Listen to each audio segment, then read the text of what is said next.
ஆண்டவரும் இரட்சகருமான இயேசு கிறிஸ்துவின் ஈடு இணையற்ற நாமத்தில் அன்றன்றுள்ள அப்பம் வாசகர்களுக்கு எங்கள் அன்பின் வாழ்த்துக்கள்.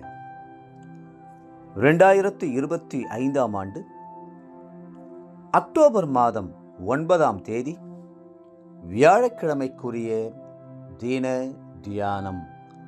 இன்றைய தலைப்பு கிதியோன். நியாயாதிபதிகள் 6:34 சொல்கிறது, கர்த்தருடைய ஆவியானவர் கிதியோன் மேல் இறங்கினார், அவன் எக்காளம் ஊதி. இன்றைக்கு நாம் சந்திக்கப் போவது இஸ்ரவேலரின் 5வது நியாயாதிபதியாகிய கிதியோன் ஆகும்.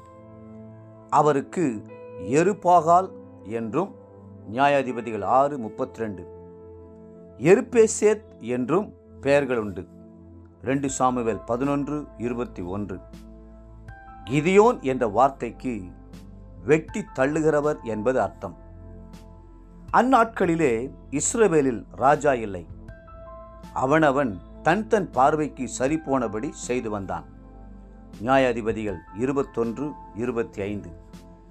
மனப்போல வாழ்ந்த இஸ்ரவேலர் தங்கள் பாவத்து நிமித்தம் விரைவாக புறஜாதியாரின் கையிலே சிறைப்பட்டு போனார்கள்.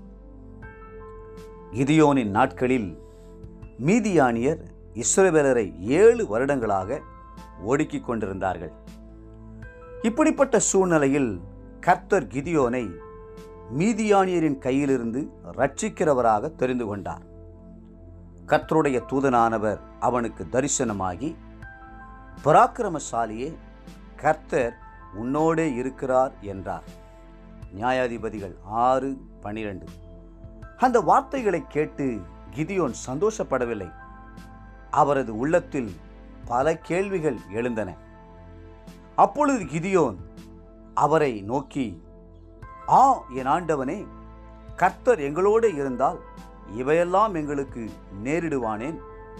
கர்த்தர் எங்களை எகிப்திலிருந்து கொண்டு வரவில்லையா என்று எங்கள் பிதாக்கள் எங்களுக்கு விவரித்து சொன்ன அவருடைய அற்புதங்களெல்லாம் எங்கே? இப்பொழுது கர்த்தர் எங்களை கைவிட்டு மீதியானியர் கையில் எங்களை ஒப்பு கொடுத்தாரே என்றான். அப்பொழுது கர்த்தர் அவனை நோக்கி பார்த்து, உனக்கு இருக்கிற இந்த பலத்தோடே போ, நீ இஸ்ரவேலை மீதியானியரின் கைக்கு நீங்களாக்கி ரட்சிப்பாய், உன்னை அனுப்புகிறவர் நான் அல்லவா என்றார். நியாயாதிபதிகள் 6ஆம் அதிகாரம் 13-14 வசனங்கள்.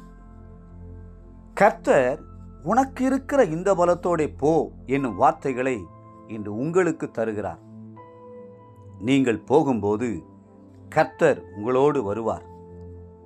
நீங்கள் போகும்போது பரலோகமும் தேவ தூதர்களும் கேருபீன்களும் சேராபீன்களும் உங்களோடு வருவார்கள். ஒருபோதும் நீங்கள் தனியாயிருப்பதில்லை. வேதம் சொல்கிறது, உலகத்தில் இருக்கிறவனிலும் உங்களில் இருக்கிறவர் பெரியவர். 1 யோவான் 4:4. என்னை பலப்படுத்துகிற கிறிஸ்துவினாலே எல்லாவற்றையும் செய்ய எனக்கு பலனுண்டு. பிலிப்பியர் 4:13. உனக்கு இருக்கிற இந்த பலத்தோடே போ. நியாயாதிபதிகள் 6:14. ஆம், உங்களுக்கு ஆவியானவரின் பலன் இருக்கிறது. பரிசுத்த ஆவியானவர் வரும்போது உன்னத பலன் உங்கள் மேல் இறங்கி வருகிறது. பரிசுத்த ஆவி உங்களிடத்தில் வரும்போது பலனடைவீர்கள். அப்போஸ்தலர் நடபடிகள் 1:8. ஆகவே எங்கு சென்றாலும் உங்களுக்கு இருக்கிற பரிசுத்த ஆவியின் பலத்தோடே போங்கள். கர்த்தருடைய வார்த்தையின்படியே கிதியோன் புறப்பட்டு போனபோது மீதியானியரை முறியடித்தார். கடற்கரை மணலைப் போல திரளாயிருந்தவர்கள் மேல் வெற்றி சிறந்தார். தேவப்பிள்ளைகளே, கிதியோனின் தேவன் உங்களுடைய தேவன். கிதியோனின் பட்டயம் இன்று வேத புத்தகமாக உங்களுடைய கைகளிலே இருக்கிறது. சத்துரு ஒரு நாளும் உங்களை மேற்கொள்வதில்லை. இன்றைய நினைவிற்கு நியாயாதிபதிகள் 7:14. கிதியோன் என்னும் இஸ்ரவேலனுடைய பட்டயமே அல்லாமல் வேறல்ல, தேவன் மீதியானியரையும் இந்த சேனை அனைத்தையும் அவன் கையில் ஒப்பு கொடுத்தார் என்றான். இன்றைய வேத வாசிப்பு காலை ஏசாயா 32 மற்றும் 33 அதிகாரங்கள், மாலை கொலோசையர் 1 அதிகாரம். அன்புக்குரிய அன்றனுள்ள அப்பம் வாசகர்களே, மீண்டும் உங்களை வாழ்த்துகிறோம். கர்த்தர் உங்களோடு இருக்கிறார். கர்த்தர் உங்களுக்கு ஜெயம் கொடுப்பார். கர்த்தர்தாமே உங்களை ஆசீர்வதித்து மென்மேலும் உயர்த்துவாராக. ஆமென்.